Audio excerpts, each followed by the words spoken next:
Today I'm going to show you how to speak English more fluently and sound more natural with the help of just one simple habit. One day I decided to seriously improve my English and did what everybody recommends. I started reading in English. I put away all the books in my native language, picked up the English books sitting on my shelf, opened one, and after about a page and a half, my brain completely gave up.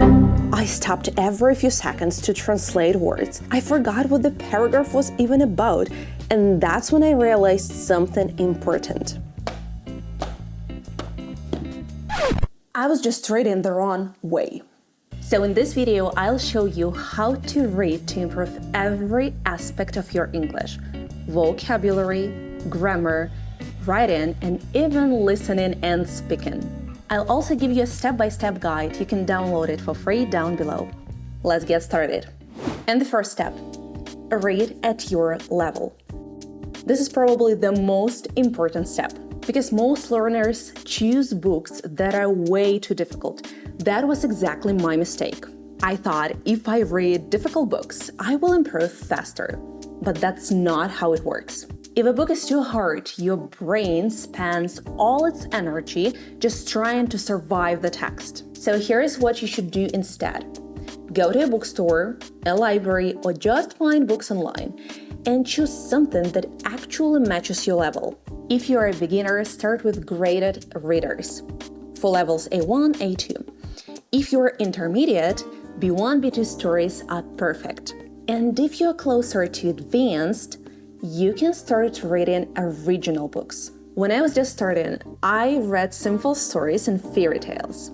The Lazy Grasshopper, The Enormous Turnip, Thumbelina, The City Mouse and the Country Mouse, and that helped me way more than reading difficult stories. And here is a really important rule. You do not need to understand 100%. The sweet spot is around 70-80%. So this first step is really important. If you pick the wrong level, nothing works. But if you pick the right one, everything after becomes easier. And let's move on to step number 2. Choose a book according to your interests. Okay, now you know your level. But then another problem appears. There are too many books. So how do you choose the right one? Simple. Choose something you genuinely want to read, not something you think you should read.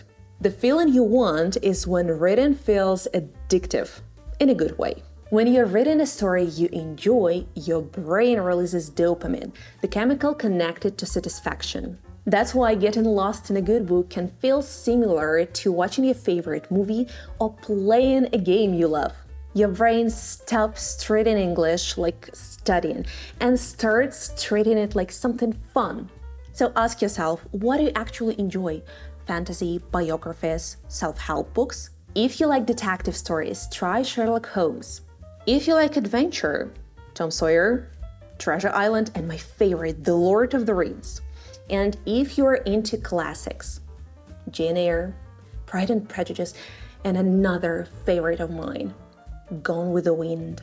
And if you prefer modern stories, I personally really enjoyed books by Taylor Jenkins Reid. And another my all-time favorite, Bridget Jones. And here's something really helpful. There's a website called English e-Reader. There are books for every taste, from music to sports, biographies, and everything in between. They even have graded books connected to popular movies like Legally Blonde, Forrest Gump, The Hobbit, and Breakfast at Tiffany's. You can even download the audio versions as well. So if you've ever thought reading in English is too hard for me, you probably haven't found the right book yet. Guys, I'll leave a list with my recommendations down below. Step number 3, start with something you know. The first book I ever read in Spanish was Harry Potter. I knew the story from top to bottom, so I felt much more relaxed while reading. Even if I didn't understand every single word, I still understood the general idea, and that allowed me to fully immerse myself in the process. And that's exactly the point. If you already know the story, your brain stops panicking about every unknown word. And you can focus on the story itself, new vocabulary, interesting expressions. I still do this all the time with books and movies. First, I experience them in my native language.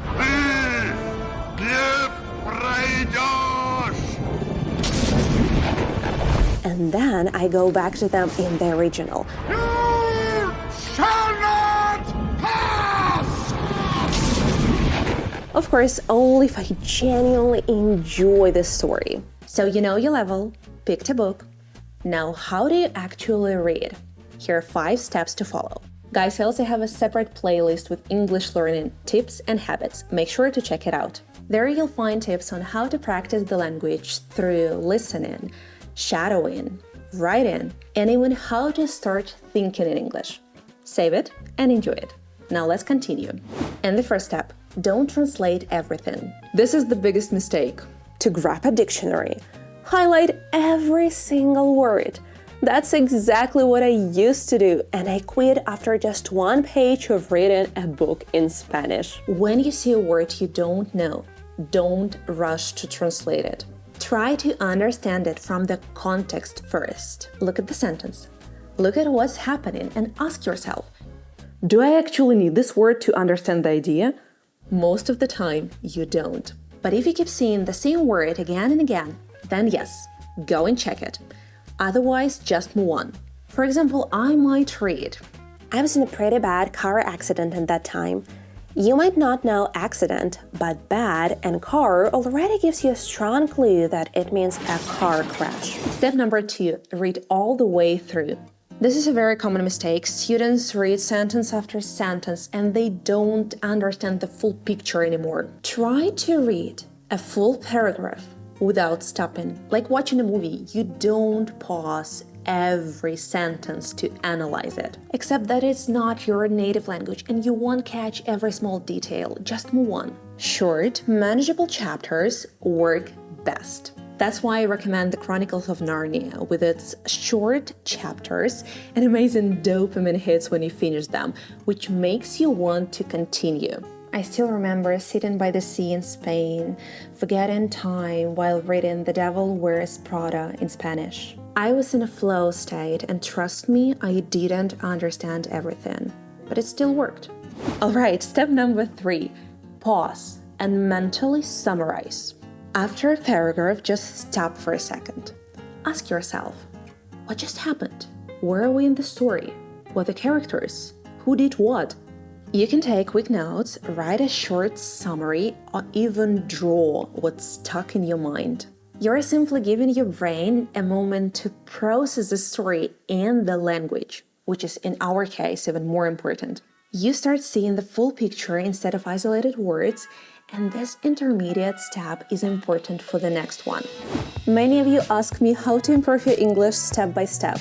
That's why I created my B1 English practice plans. Each month includes 8 structured lessons covering listening, reading, writing, and speaking. Everything is organized for you so you don't have to spend hours searching for materials. Just open the lesson and follow the instructions. Month 3 is now available and you can get all 3 months for a special price. That's 24 lessons already planned for you. If you'd like to study consistently and feel more confident in English, check the link in the description or scan the QR code. Thank you for learning with me, and I'll see you in the lessons. Now listen closely, because step number 4 is the one that really improves your English. And step number 4, read it again. Yes, just take a page or a chapter and read it again. Guys, seriously, this one is really important, so please don't skip it. The first time, your brain is basically in survival mode, and the second time, it starts noticing patterns. You begin to notice words, grammar, sentence structure. It's like natural soaking in. For example, there is one book I've been reading every year for the last 3 years. The first time, I focused on just understanding the story. The second time, I actually enjoyed it. And the third time, that's when magic starts happening. I started highlighting words and expressions because I realized how much I had learned. And finally, step number 5, keep moving forward. One of the most important rules, don't stop. Just keep going through the book. And then another one.